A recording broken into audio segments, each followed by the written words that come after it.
Manusia kalau dia hidup 365 hari dalam satu tahun, tiba-tiba satu hari di hujung hayat dia, dia buat benda maksiat dan dia tak sempat taubat, maka itulah hidup dia. Kalau manusia hidup 365 tahun dalam keadaan 365 tahun tu, 365 hari tersebut, dia hidup dalam keadaan maksiat, tiba-tiba satu hari, last kali hidup dia, dia sempat bertaubat, bahkan dia sempat meletakkan dirinya di sisi Allah, mohon ampun kepada Allah, maka itulah akhir hidupnya yang dinamakan husnul khatimah. Maka kita letaklah diri kita elok-elok dengan sebaik-baiknya di sisi Allah Subhanahu Wa Taala, supaya kita dilevelkan di sisi Allah sebagai orang-orang yang baik di sisi Allah, yang dijamin syurga oleh Allah Subhanahu Wa Taala.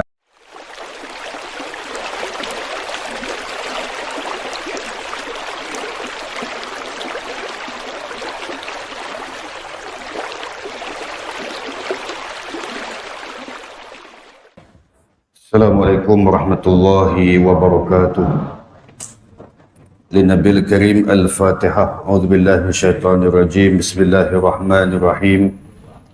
الحمد لله رب العالمين الرحمن الرحيم مالك يوم الدين إياك نعبد وإياك نستعين اهدنا الصراط المستقيم صراط الذين أنعمت عليهم غير المغضوب عليهم ولا الضالين آمين. إن الحمد لله نحمده ونستعينه ونستغفره ونعوذ بالله من شرور أنفسنا ومن سيئات أعمالنا. من يهد الله فهو المهتد ومن يضلل فلن تجد له وليا مرشدا. أشهد أن لا إله إلا الله وأشهد أن محمدا عبده ورسوله. اللهم صل وسلم على سيدنا حبيبنا المصطفى محمد صلى الله عليه وسلم. أرسل رسوله بالهدى ودين الحق ليظهره على الدين كله وكفى بالله شهيدا. وبعد. وقال الله تعالى في القرآن العزيز بعد أعوذ بالله من الشيطان الرجيم: يا أيها الناس اتقوا ربكم واخشوا يوما لا يجزي والد عن ولده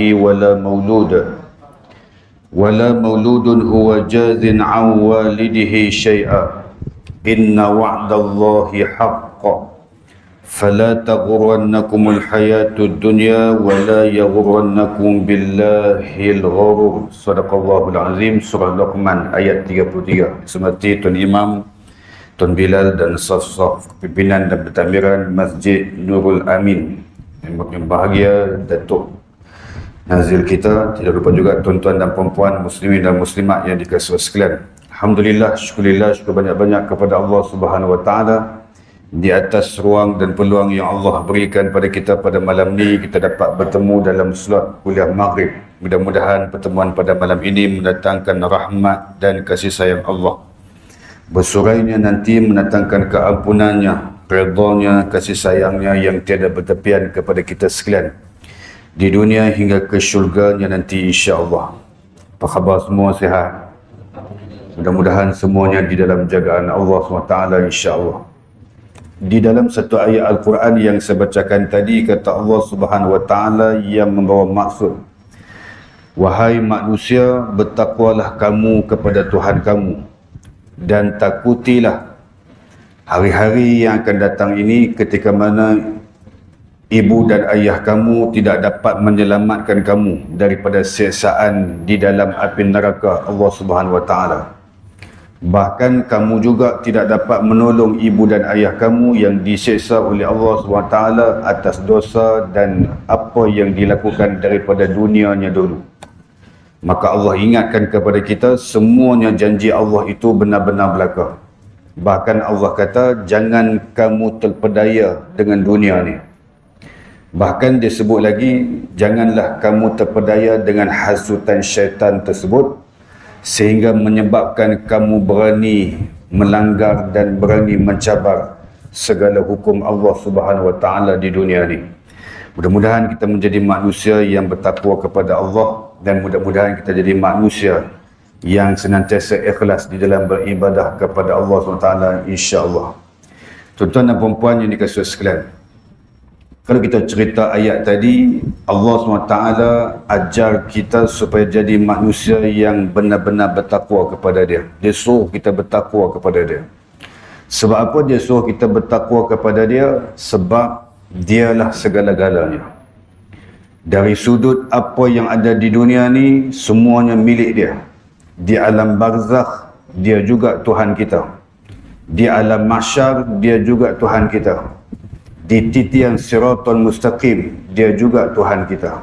Dan di alam syurga ataupun neraka, Dialah Allah Subhanahu wa Ta'ala. Tuan-tuan yang dikasihi sekalian, maka Allah ingatkan kita juga supaya kita pelihara diri kita masing-masing, supaya kita berjaya menyelamatkan diri kita daripada terkena azab api neraka Allah SWT. Bila Allah Subhanahu wa Ta'ala Dia ingatkan kita sedemikian, maka Dia suruh kita berhati-hati dengan kehidupan di dunia ni. Maka mudah-mudahan ayat itu mendatangkan manfaat dan istifadah kepada kita sekalian, supaya terus mengkualitikan ketakwaan kita kepada Allah SWT, insya-Allah. Jadi tuan-tuan dan puan-puan, malam ni kita nak berbicara berkenaan dengan kata-kata daripada Sayyidina Ali bin Abi Talib karramallahu wajhah, berkenaan dengan 6 nikmat yang paling utama yang Allah berikan kepada hamba-hambanya. Tuan-tuan dan puan-puan dikasihi sekalian, kata Sayyidina Ali bin Abi Talib karramallahu wajhah, katanya ada 6 nikmat yang paling utama yang Allah berikan kepada manusia di dunia ni. Yang pertama disebut oleh Sayyidina Ali, iaitu Al-Islam. Yang pertama Islam. Bila kita jadi manusia yang beragama Islam, ini satu benda yang paling untung kita. Sebab Nabi SAW kata, tuba liman hudiyal Islam. Beruntunglah manusia yang diberi hidayah sehingga dia masuk Islam. Tuan-tuan dikasihi sekalian, kalau kita perhati di zaman Nabi SAW, ada seorang pak menakan Nabi namanya Abi Talib. Daripada awalnya sampailah akhirnya hidupnya, maka dia mati dalam keadaan tak sempat masuk Islam. Bahkan Nabi menangis sebab dia mati bukan dalam Islam. Nabi suruh dia, Nabi pujuk rayu dia supaya dia masuk Islam. Akhirnya dia tak masuk Islam. Sebab apa dia tak masuk Islam? Sebab kerja Allah. Bila kerja Allah Subhanahu Wa Ta'ala yang memberikan hidayah kepada manusia yang dikehendakinya, siapapun kita yang nak suruh orang masuk Islam ataupun nak cuba nak memberi hidayah kepada manusia, nescaya kita tidak akan mampu. Sebab jaminan Allah kata, innaka la tahdi man ahbabta walakinnallaha yahdi man yasha. Sesungguhnya kamu tidak dapat memberikan hidayah kepada siapa-siapa pun, walaupun orang yang kamu cintai, kamu nak bagi hidayah kepada orang, tak boleh. Sebab kerja hidayah ini adalah milik Allah Subhanahu Wa Ta'ala. Ikut suka dia nak bagi kepada siapa yang dikehendakinya, maka dia akan memberi hidayah kepada sesiapa sekalipun. Sebab itu tuan-tuan, nikmat Islam ni kita kena jaga. Terutamanya di dalam pengamalan kita, mesti jadi orang Islam yang sebenarnya. Kita mesti ada profil kita sendiri. Kita mesti ada identiti kita sendiri. Jangan bercampur aduk dengan identiti agama yang lain. Atas kata nama orang Islam, dia mesti ada model dia sendiri. Dia mesti ada tunjuk daripada Nabi SAW itu sendiri kepada kita sekalian. Maka bila Allah datangkan hidayah kepada kita, maka kita jadi orang Islam dan kita mesti ikut cara hidup agama Islam yang sebenarnya. Tuan-tuan baca dalam ayat Quran, Allah tidak akan terima amalan-amalan yang selain daripada Islam. Wa kata apa? Wa may yabtaghi ghairal Islam madina fala yuqbal minhu wa huwa fil akhirati minal khasirin. Allah kata sesiapa yang cuba nak mengambil cara amalan, cara hidup selain daripada agama Allah, fala yuqbal, Allah sesekali tidak akan menerima cara amalan dia tersebut, Bahkan nanti di akhirat kelak dia akan menjadi manusia yang sangat rugi di sana. Tuan-tuan dan kisah sekalian, kita hidup di dunia ni kita tak berasa keadaan bagaimana yang kita kata rugi itu, tuan-tuan. Rugi kita di dunia ni kita tak terasa. Bila nak terasa rugi? Nak terasa rugi ketika mana berada di alam barzakh. Nak terasa rugi ketika mana berada di alam mahsyar. Nak terasa rugi ketika mana melalui titian sirat. Dan ketika itu kita akan tahu di mana kita akan diberikan tempat kediaman kita. Sama ada min ahlil jannah ataupun min ahlin nar. Maka ketika itu kita akan tahu kita akan rugi ataupun kita akan untung di dalam kehidupan kita sewaktu kita hidup di dunia yang kita bentuk ketika ini, tuan-tuan. Tuan-tuan dan kisah sekalian, ada satu cerita seorang sahabat Nabi SAW, namanya Zahir, tuan-tuan. Namanya Zahir. Zahir ni wajah dia hitam legam, tuan-tuan. Kulit dia hitam. Kulit hitam, kemudian muka huduh, tuan-tuan. Dia sendiri yang cakap. Dia sendiri yang cakap dekat Rasulullah SAW. Zahir ni dia ada satu kebaikan dia. Dia pergi jumpa Nabi SAW, dia mai daripada kampung. Bila dia mai daripada kampung, dia bagi kepada Rasulullah satu hadiah, satu souvenir kepada Rasulullah. Ya Rasulullah, ini hadiah daripada kampung aku kepada engkau, hai Rasulullah. Rasulullah bangga dan Rasulullah seronok dengan hadiah yang diberikan tersebut, tuan-tuan. Bila Nabi tengok seorang sahabat ni, Zahir, yang datang bertemu dengan Rasulullah, Nabi bangga dengan apa yang ada pada diri dia. Seorang yang pandai meletakkan diri di sisi Allah SWT, dengan kedudukannya, dengan akhlaknya, dengan adabnya yang hebat. Maka Nabi bangga dengan sahabat yang bernama Zahir ni, tuan-tuan. Satu hari, baginda Nabi SAW, bila Nabi tak ada di rumah, ada seorang sahabat Nabi pergi datang rumah Rasulullah, iaitu ketika itu Siti Aisyah radhiyallahu anha datang. Siti Aisyah radhiyallahu anha didatangi seorang manusia yang bernama Zahir ni. Zahir datang. Zahir datang, dia minta bantuan daripada Rasulullah. Ya Rasulullah, ada tak makanan apa-apa yang boleh bagi ke aku? Siti Aisyah keluar, dia kata Nabi tak ada. Oh, Nabi tak ada. Jadi boleh tak bagi apa-apa ke aku nak makan, aku lapar, dia kata. Lalu Siti Aisyah bagi sebiji buah kurma kepada Zahir. Lalu Zahir pun kenyang, alhamdulillah. Ini barakah, kan. Maka dalam keadaan tersebut, Zahir dia lari dan dia pergi ke pasar dan dia berniaga di pasar, kan. Dia kuli, kan. Dia bukan toke, dia kuli, kan. Bila dia berniaga di pasar, Rasulullah balik di rumah. Siti Aisyah kata, ya Rasulullah, sebentar tadi ada manusia datang, ada sahabat engkau datang. Dia datang, dia cari engkau, Rasulullah. Siapa dia? Dia namanya Zahir. Oh, Zahir. Lalu Rasulullah pergi cari dia di pasar. Rasulullah jumpa dia. Bila Rasulullah bertemu dengan dia, Rasulullah peluk jasad dia daripada belakang. Peluk daripada belakang ni. Zahir dia malu Allah. Dia kata, siapa dia pula lah peluk aku ni? Aku dah lah handsome pun tak. Wajah pun hitam legam. Apa ni? Siapa dia berani melawak dengan aku ni macam ni? Dia pusing belakang tengok sikit. Tengok-tengok baginda Nabi SAW. Lalu dia rapatkan jasad dia bagi kena Nabi SAW. Ini tuan-tuan. Ini tabaruk nama dia. Tabaruk nama dia. Bila keadaan Nabi SAW peluk dia, Zahir pun tahu kata Nabi peluk dia. Lalu Nabi SAW bergurau dengan dia. Rasulullah kata, man yashtari hadza fulan, siapa dia nak beli budak ni, aku nak jual. Ni tuan hebat ni Nabi. Nabi nak jual orang. Nabi kata, siapa nak beli pemuda ni, aku nak jual. Jawab Zahir, dia kata, ya Rasulullah, janganlah jual aku. Aku ni huduh dengan muka hitam, dengan badan hitam ni, mana nak laku kalau hang jual? Tak payah jual lah aku ni. Lalu Rasulullah pun tersentak. Rasulullah kata apa? Sesungguhnya walaupun engkau tidak ada harga di sisi manusia, tetapi engkau sangat mahal di sisi Allah Subhanahu wa taala. Ini tuan-tuan, ini kelebihan Zahir. Maknanya baginda Nabi SAW mengangkat kedudukan manusia, mengangkat segala kemuliaan yang ada pada diri manusia disebabkan dengan akhlak manusia itu meninggikan akhlaknya di sisi Allah dan di sisi baginda Nabi SAW.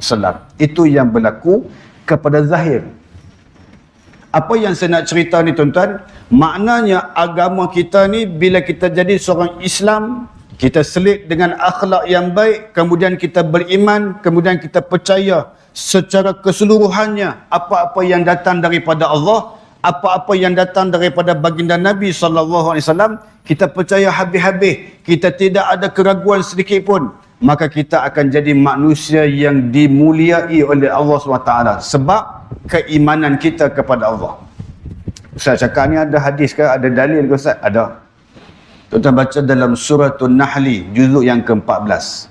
Allah kata, man amila salihan min zakarin aw unsa wa huwa mu'min falanuhyiyannahu hayatan tayyibah wa lanajziyannahum ajrahum bi ahsani ma kanu ya'malun. Allah kata, sesiapa yang beramal soleh, sama ada lelaki ataupun perempuan, bahawasanya dia orang yang beriman.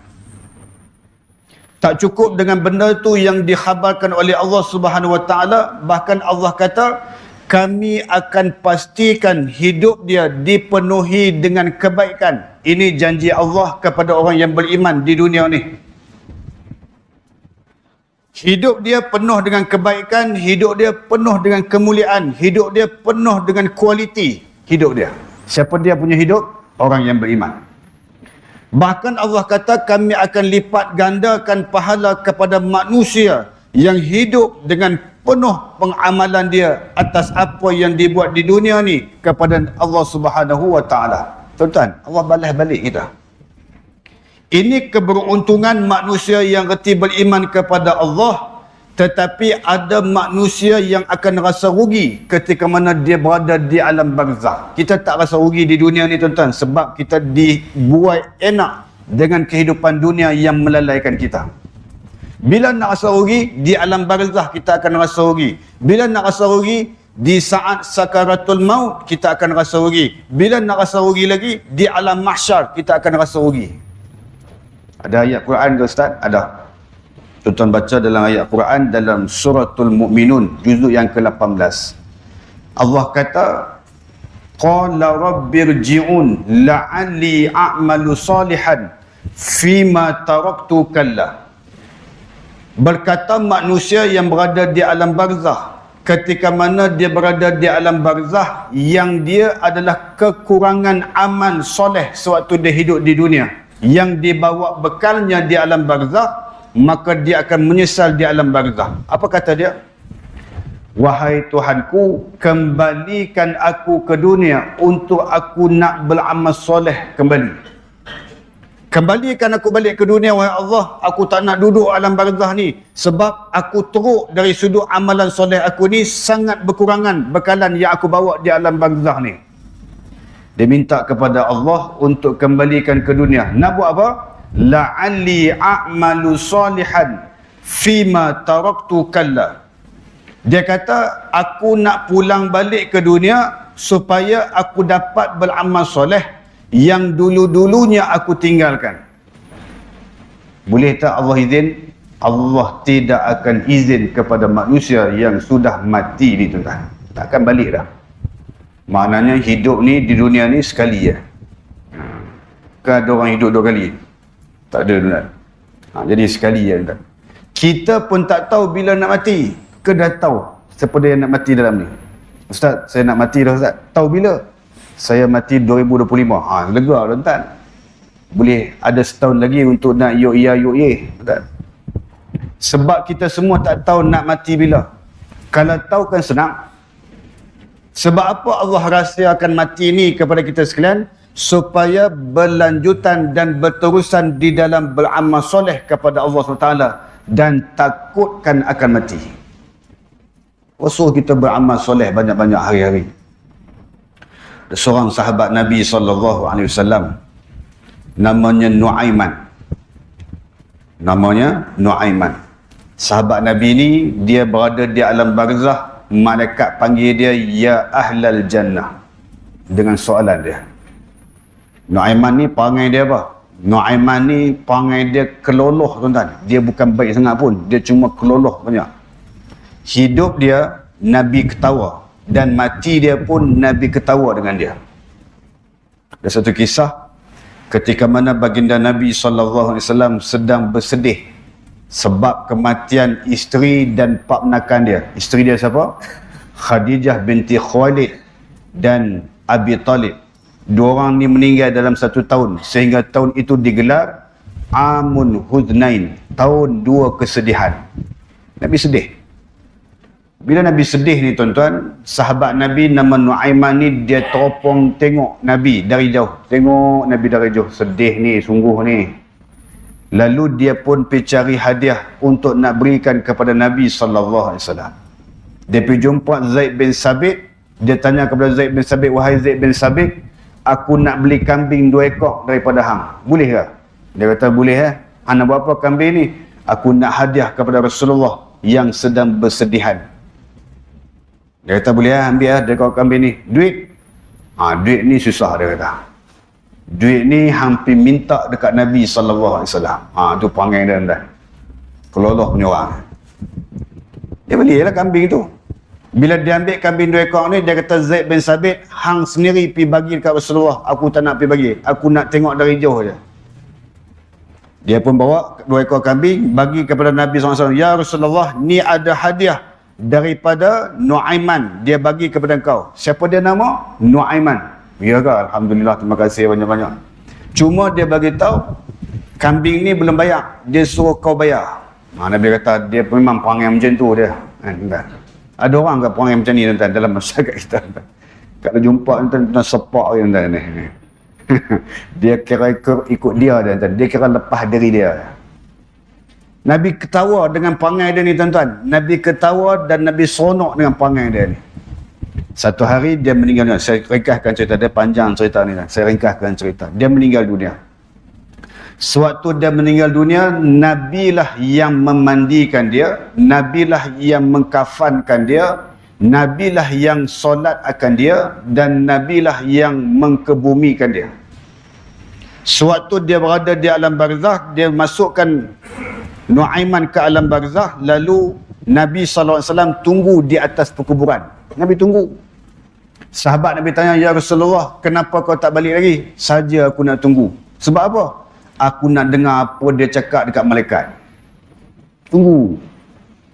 Tunggu datang malaikat munkar nakir. Ya ahlal jannah, mar rabbuka, wahai ahli syurga, siapa Tuhan kamu? Dia pun jawab, Allahu Rabbi. Cepat jawab tuan. Baik. Soalan kedua, wama nabiyuka? Dia kata, ulang balik. Wama nabiyuka? Siapa nabi kamu? Dia siap cakap, dia kata, jangan kuat sangat suara.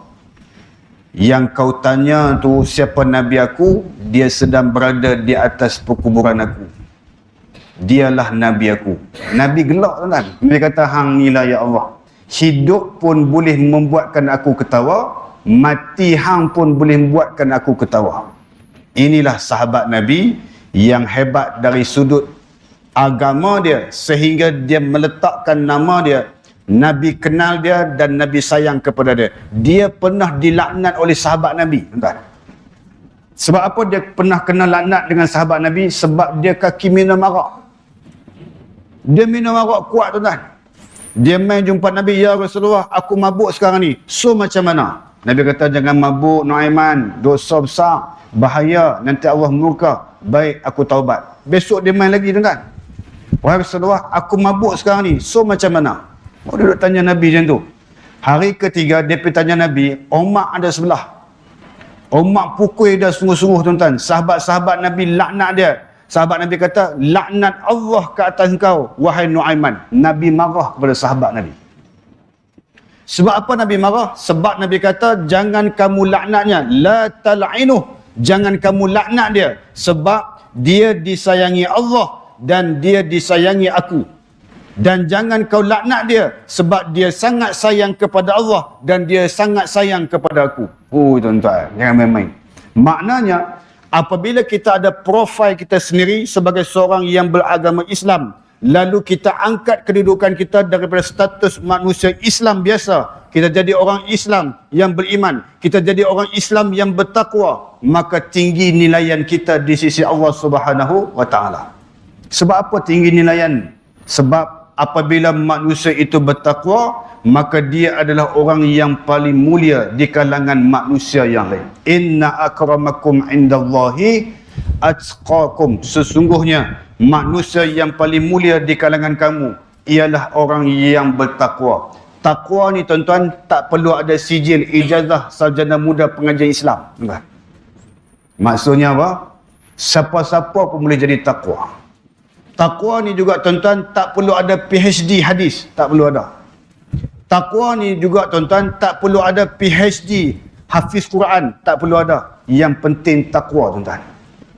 Takwa ni atas kita sendiri, kepercayaan kita dan takut kita kepada Allah dan pengamalan kita atas apa yang Allah SWT suruh kita amalkan. Maka bila kita beramal dengan dia, maka kita jadi orang yang bertakwa kepada Allah. Tuan-tuan dan puan-puan yang sekalian, itu yang pertama, nikmat Islam yang Allah SWT kurniakan kepada kita.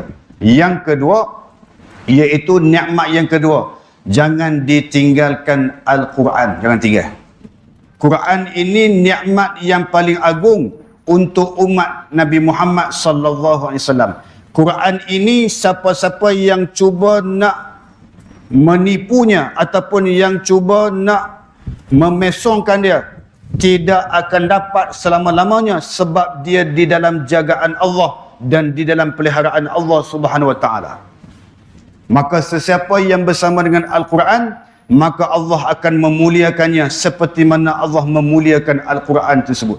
Sebab itu tuan-tuan, jangan tinggal Al-Quran. Boleh tuan-tuan dan puan sekalian.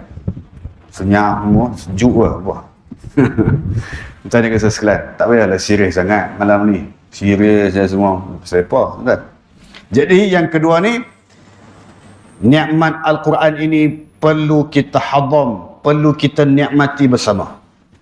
Maknanya, tadabbur, bacaan, belajar dan mengajarlah Al-Quran. Mesti ada nama kita di dalam pengamalan Al-Quran. Mesti ada sekurang-kurangnya bacalah Quran.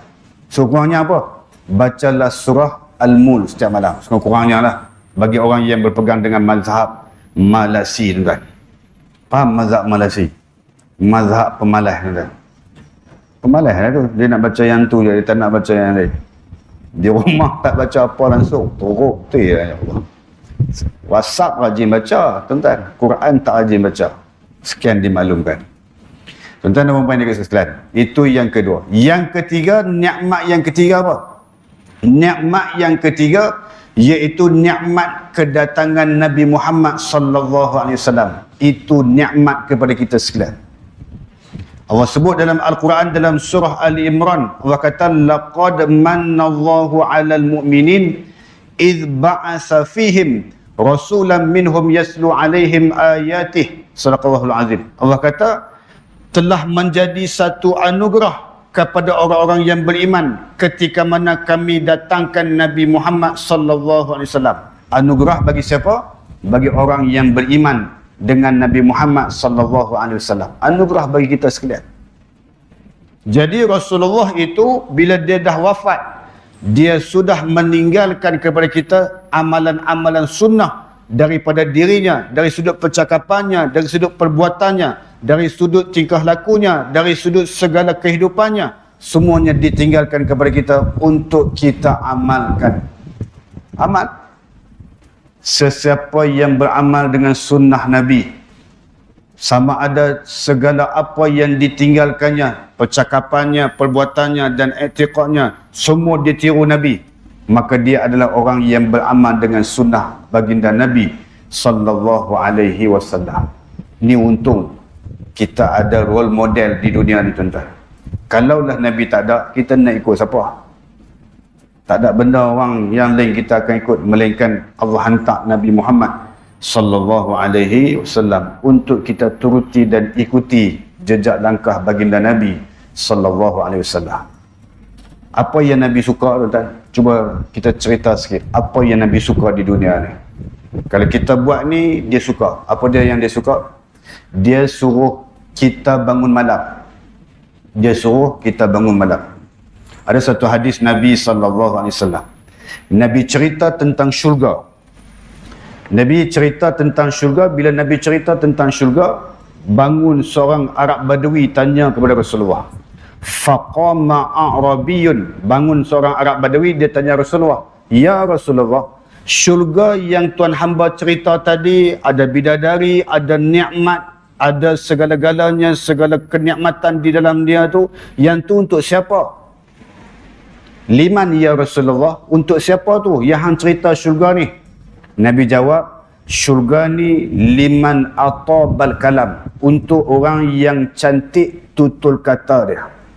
Maknanya selalu cakap benda baik. Dia tak cakap benda-benda merapu, dia tak cakap benda-benda bohong orang, dia tak cakap benda-benda mengumpat orang, dia tak cakap benda-benda cerita aib orang, tak cerita. Dia cakap benda yang baik saja. Maka dia layak syurga Allah dengan sebab hadis Nabi cakap ni. Nabi kata, liman atabal kalam, untuk orang yang baik cakap dia, maka dia dapat syurga. Dia ada 4, tuan. Yang kedua, untuk siapa? Untuk wa at'amat ta'am, untuk manusia yang suka menyediakan makan kepada orang. Ni pun sama dapat. Malam ni ada makan. Sekian dimalukan. Tak ada malam ni tuan-tuan pergi makan kenduri kan, senang. Kan? Tak payah dia lepak kedai kan. Jadi tuan-tuan yang dikasihi sekalian, siapa yang sedia makan, termasuk tuan rumah malam ni, dia sedia makan, dia dapat apa yang dijanjikan Nabi SAW. Tuan rumah lagi, tuan-tuan pergi, tuan-tuan cakap kat dia. Tadi kami dengar kuliah, ustaz kata, orang yang sediakan makan, dia masuk syurga. Cakap kat dia, dia sampaikan salam saya. Walaupun saya tak kenal dia siapa orang dah. Maknanya, sesiapa yang menyediakan makan, syurga untuk dia. Boleh Ada satu masjid. Masjid dekat Batu Cave, tak payah sebutlah masjid apa. Saya kuliah subuh di situ. Tengah-tengah kuliah subuh, perut saya bunyi. Bunyi. Lapak.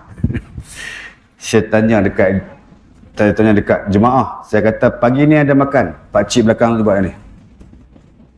Tak ada maksudnya. Bukan dia buat macam tu. Dia duduk tengah menyanyi tak. Dia kata tak ada. Saya buat keluar 3 hadis Nabi. Termasuk hadis ni saya keluar. Bila dia dengar 3 hadis Nabi ni, dia lari keluar terus. Tinggal terus masjid, hilang di masjid. Tak main lah.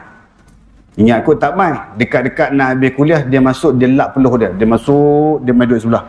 Dia kata, ustaz, ada makan ustaz pagi ni? Ada. Saya tanya dia, beli guna duit siapa? Duit surau ke? Duit haji ke? Duit siapa? Duit saya ustaz. Bini suruh beli tongges. Saya tak guna beli tongges, saya beli makanan pagi ni ustaz. Oh ya, makan apa pagi ni Ji? Roti canai kari kambing. Masya Allah. Saya kata haji, betul lah haji ni. Mudah-mudahan Allah masukkan haji ke dalam syurga tanpa hisap. Dia menangis tuan-tuan. Kita doa macam tu. Ya Allah. Maknanya dia dengar tu, hadis tu masuk sampai ke lubuk hati dia. Allah ketuk pintu dia, kemudian Allah bagi taufik kepada dia. Dia lari terus. Saya tengah cerita ni, tak ada seorang pun lari tuan-tuan. Maknanya tak ada. Itu cerita lah. Jadi tuan-tuan dan puan-puan yang dikasihi sekalian, itu yang keberapa? Yang kedua. Yang ketiga, baginda Nabi SAW kata, syurga itu untuk siapa? Syurga itu untuk wa'ada masyam, untuk orang yang rajin berpuasa. Siapa-siapa yang rajin puasa, dia ada masa untuk nak berpuasa, dia reti spend masa dia untuk berpuasa di jalan Allah SWT. Rajin puasa Isnin Khamis, rajin puasa yang sunat, yang digalakkan kepada kita untuk nak berpuasa, dia rajin puasa. Ini orang yang sedang menempatkan diri dia ke dalam syurga Allah SWT. Yang keempat, disebut oleh baginda Nabi SAW, iaitu wasalla bil-lail wan nasu bin-niyam, sembahyang malam ketika mana manusia sedang nyenyak tidur, dia bangun malam sembahyang. Inilah manusia-manusia yang dijamin syurga oleh baginda Nabi SAW. Tuan-tuan yang dikasihi sekalian, untuk akhirnya tuan-tuan, saya tengok jam tuan-tuan, kalau tengah jam ni pun Tu akhirnya tuan-tuan, dalam keadaan kita hidup di dunia ni, kebanyakannya semua amalan yang kita buat di dunia ni semuanya akan menjadikan kita siapa di akhirat nanti. Kalau tuan-tuan yang rajin menempatkan diri di rumah Allah pagi, petang, siang, malam, hadir ke rumah Allah, maknanya tuan-tuan dan perempuan habiskan masa nak pergi masjid yang hari-hari. Duduk dalam majlis ilmu pun hari-hari. Maknanya banyak habis masa untuk Allah Subhanahu Wa Taala. Maka tuan-tuan sedang membina kebahagiaan di alam barzakh sampailah ke syurga Allah. Maka dalam keadaan tersebut, istiqamahkanlah pendirian tuan-tuan dan diri tuan-tuan sekalian supaya ianya jadi berkekalan sampailah ke akhir hayat. Manusia kalau dia hidup 365 hari dalam satu tahun, tiba-tiba satu hari di hujung hayat dia, dia buat benda maksiat dan dia tak sempat taubat, maka itulah hidup dia. Kalau manusia hidup 365 tahun dalam keadaan 365 tahun tu, 365 hari tersebut, dia hidup dalam keadaan maksiat, tiba-tiba satu hari, last kali hidup dia, dia sempat bertaubat, bahkan dia sempat meletakkan dirinya di sisi Allah, mohon ampun kepada Allah, maka itulah akhir hidupnya yang dinamakan husnul khatimah. Maka kita letaklah diri kita elok-elok dengan sebaik-baiknya di sisi Allah Subhanahu Wa Taala supaya kita dilevelkan di sisi Allah sebagai orang-orang yang baik di sisi Allah, yang dijamin syurga oleh Allah Subhanahu Wa Taala. Saya tak sempat habis cerita 6 benda ni tuan-tuan. Yang ke berapa tadi kita sebut? 3. Yang keempat iaitu keselamatan yang Allah berikan kepada kita. Yang ke-5 yang saya nak sebut kepada tuan-tuan iaitu Allah Subhanahu Wa Taala tidak menzahirkan dosa kita kepada khalayak ramai. Itu satu nikmat. Bahkan yang ke-6, kita dapat mengusahakan sendiri mencari rezeki daripada Allah Subhanahu Wa Taala, maka itulah nikmat yang paling utama dalam kehidupan kita 6 tu, supaya kita jadi manusia yang reti bersyukur kepada Allah Subhanahu Wa Taala. Saya rasa itu saja pada malam ni yang saya boleh kongsikan kepada tuan-tuan dan puan-puan sekalian. Mudah-mudahan ada manfaat dan mudah-mudahan ada istifadah yang baik pada pertemuan kita pada malam ini. Jom kita baca doa, kemudian kita tutup majlis kita dengan tasbih kifarah dan suratul As. A'udzubillahi minasyaitonirrajim. Bismillahirrahmanirrahim. Alhamdulillahirabbil alamin wassalatu wassalamu ala asyrafil anbiya'i wal mursalin wa ala alihi washabbihi ajmain. Wahai Allah ya Tuhan kami, pada malam yang penuh dengan keberkatan ini, apalah kiranya anugerahkan kami kesihatan yang baik, keafiatan yang berterusan, kesembuhan daripada segala penyakit buat diri kami serta seluruh sisi keluarga kami. Bahkan dikurniakan kepada kami keampunan-Mu, keredaan-Mu, kasih sayang-Mu yang tiada bertepian kepada kami sekalian di dunia hingga ke syurga-Mu, wahai Allah. Wahai Allah ya Tuhan kami, jadikanlah majlis ilmu pada malam ini menjadi penyebab buat ibu dan ayah kami yang telah meninggal dunia. Dijadikan kubur ibu dan ayah kami itu satu taman daripada taman-taman syurga-Mu, dan jangan sesekali Kau jadikan kubur ibu dan ayah kami satu lubang daripada lubang-lubang api neraka-Mu ya Rahman. Jadikanlah anak-anak kami anak-anak yang soleh dan solehah. Jadikan kami dan pasangan kami pasangan yang soleh dan solehah. Allahumma rabbana atina fid dunya hasanah fil akhirati hasanah wa qina adzabannar. Wa sallallahu ala sayyidina Muhammad wa ala alihi wa sahbihi wa baraka wasallam. Walhamdulillahi rabbil alamin. Subhanakallahumma bihamdik asyhadu an la ilaha illa anta astaghfiruka wa atubu ilaik. Bismillahirrahmanirrahim. Wal 'asri innal insana lafi khusr illa alladhina amanu wa 'amilus solihat wa tawassaw bil haqq wa tawassaw bis sabr. Wassalamualaikum warahmatullahi wabarakatuh. Jazakallah khairan.